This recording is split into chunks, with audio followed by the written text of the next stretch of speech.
ಎಡಪಾಲ ಸಮಸ್ತ ಕೋಆರ್ಡಿನೇಷನ್ ಸಮಿತಿ ವತಿಯಿಂದ ವಾರ್ಷಿಕ ಮಜ್ಲಿಸ್ ಉನ್ನೂರ್ ಹಾಗೂ ಬೃಹತ್ ಇಫ್ತಾರ್ ಕೂಟ ಕಾರ್ಯಕ್ರಮ ಎಡಪಾಲದಲ್ಲಿ ಯಶಸ್ವಿಯಾಗಿ ನಡೆಯಿತು.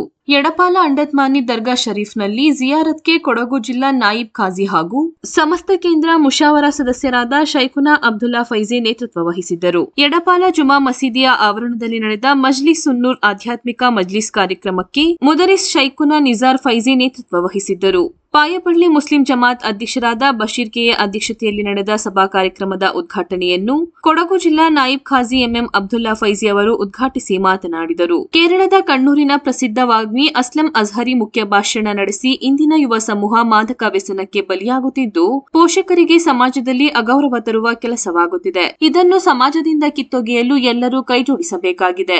ಇಂತಹ ಸೌಹಾರ್ದ ಇಫ್ತಾರ್ ಕೂಟ ಸಮಾಜಕ್ಕೆ ಮಾದರಿಯಾಗಲಿದೆ ಎಂದು ಶುಭ ಹಾರೈಸಿದರು. ಕೊಡಗು ಹಾಗೂ ಕೋಝಿಕೋಡ್ನ ಕಾಜಿಗಳಾದ ಸೈಯದ್ ಮೊಹಮ್ಮದ್ ಕೋಯ, ಜಮಲುಲೈಲಿ ತನ್ಯಾಳ್ ರಂಜಾನ್ ತಿಂಗಳ ಮಹತ್ವದ ಕುರಿತು ಹಾಗೂ ಸೌಹಾರ್ದ ಇಫ್ತಾರ್ ಕಾರ್ಯಕ್ರಮದ ಬಗ್ಗೆ ಮಾತನಾಡಿ ಸಾಮೂಹಿಕ ಪ್ರಾರ್ಥನೆಯ ನೇತೃತ್ವ ವಹಿಸಿದ್ದರು. ಇದೇ ಸಂದರ್ಭದಲ್ಲಿ 5ನೇ ತರಗತಿ ಹಾಗೂ 8ನೇ ತರಗತಿಯಲ್ಲಿ ಪ್ರಥಮ ಸ್ಥಾನ ಪಡೆದ ವಿದ್ಯಾರ್ಥಿಗಳಿಗೆ ಹಾಗೂ ಉನ್ನತ ಬಿರುದು ಪಡೆದ ವಿದ್ಯಾರ್ಥಿಗಳಿಗೆ ಪ್ರಶಸ್ತಿ ನೀಡಿ ಗೌರವಿಸಿ ಸನ್ಮಾನಿಸಲಾಯಿತು. ನೆರೆದಿದ್ದ ಸಹಸ್ರಾರು ಜನರು ಸಾಮೂಹಿಕ ಇಫ್ತಾರ್ ಕೂಟದಲ್ಲಿ ಭಾಗವಹಿಸಿದ್ದರು. ಈ ಸಂದರ್ಭದಲ್ಲಿ ಜಮಾತ್ ಉಪಾಧ್ಯಕ್ಷ ಉಮರ್, ಸಿಆರ್ಪಿಎಫ್ ಪ್ರಧಾನ ಕಾರ್ಯದರ್ಶಿ ಶರೀಫ್ ಜೈನಿ, ಕೋಶಾಧಿಕಾರಿ ಹಾಗೂ ಗ್ರಾಮ ಪಂಚಾಯಿತಿ ಸದಸ್ಯ ಮೊಹಮ್ಮದ್ ಸೇರಿದಂತೆ ಮತ್ತಿತರರು ಭಾಗವಹಿಸಿದ್ದರು.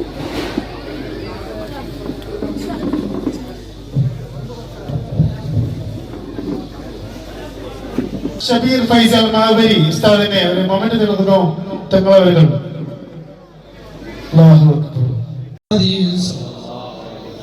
اللهم آته الوسيلة والفضيلة والدرجة الرفيعة بعث مقام محمود الذي وعدته. اللهم ارزقنا في الدنيا زيارته مرارا. اللهم ارزقنا في الدنيا زيارته مرارا. اللهم ارزقنا في الدنيا زيارته مرارا وفي الآخرة الشفاعة يوم القيامة إنك لا تخلف الميعاد.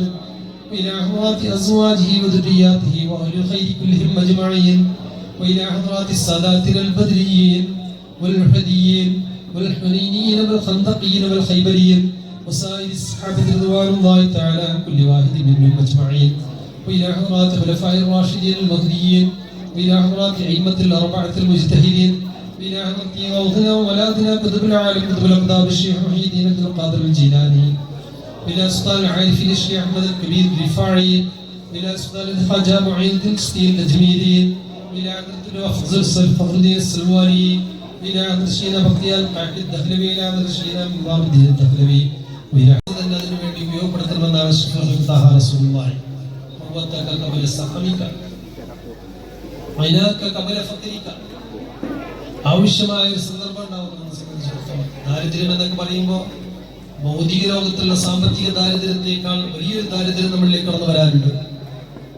ആ ദാരിദ്ര്യമാണ് പാരമ്പര്യ ജീവിതത്തിൽ മറ്റുള്ളവർ പലതും കൊയ്തെടുക്കുന്നത് കണ്ടാൽ, ഒരു നേടിയെടുത്തത് കണ്ടാൽ ആ സമയത്ത് നമുക്ക് ചെയ്യാൻ സാധ്യമായില്ലല്ലോ എന്ന് ഒരു ദാരിദ്ര്യം പിടിച്ചൊരു സമയം നമുക്ക് വരും, ആഖിറത്തിൽ വരാനുണ്ട്. അതുകൊണ്ട് തന്നെ ആ ദാരിദ്ര്യം എത്തുന്നതിന് മുമ്പ് തന്നെ അല്ലെങ്കിൽ ഭൗതിക ലോകത്ത് സ്വർണത്തിന്റെ പെട്ടിയുണ്ട്. ആ പെട്ടിന്റെ ഉള്ളിൽ ഞാൻ എന്റെ മക്കളോടുള്ള സ്നേഹം പൂട്ടി വെച്ച് സൂക്ഷിച്ചു വെച്ചിട്ടുണ്ട്. സൂക്ഷിച്ചു വെക്കാനുള്ള സാധനമല്ല സ്നേഹം, പ്രകടിപ്പിക്കാനുള്ളതാണ് സ്നേഹം. പ്രകടിപ്പിച്ചാലല്ലാതെ സ്നേഹം തിരിച്ചറിയൂല. ഞാൻ ഈ സദസ്സിനോട് ചോദിക്കുകയാണ്, മക്കളോട് സ്നേഹം പ്രകടിപ്പിക്കാറുണ്ടോ? ഭാര്യയോട് സ്നേഹം പ്രകടിപ്പിക്കാറുണ്ടോ? അഥവാ നിന്റെ വീട്ടിലേക്ക് കയറി വരുന്ന സമയത്ത് മക്കളുടെ മുഖത്ത് നോക്കി പുഞ്ചിരിക്കാറുണ്ടോ? പുഞ്ചിരി സ്നേഹപ്രകടനത്തിന്റെ മനോഹരമായ മാർഗമാണോ? ഇനിയോ വീട്ടിൽ നിന്ന് ഇറങ്ങി പോകുന്ന നേരം മക്കളോടോ ഭാര്യയോടോ സലാം പറയുന്ന നേരത്ത് കൈപിടിക്കാറുണ്ടോ? സലാം പറയാറുണ്ടോ എന്ന് ഞാൻ ചോദിക്കൂല. കാരണം നമ്മൾ സലാം പറയാറുണ്ട്, പക്ഷെ നമുക്ക് ഇല്ലാത്തൊരു സാധനമുണ്ട്, നമ്മൾ കൈപിടിക്കൂല. ഭാര്യയോട് സലാം പറയുന്ന സമയത്ത് പോലും കൈപിടിക്കൂല. പിടിക്കുക. ഈ ഭാര്യമാരോട് ചോദിച്ചാൽ മനസ്സിലാവും, നിങ്ങളെ മാപ്പിള വീട്ടിലേക്ക് കയറി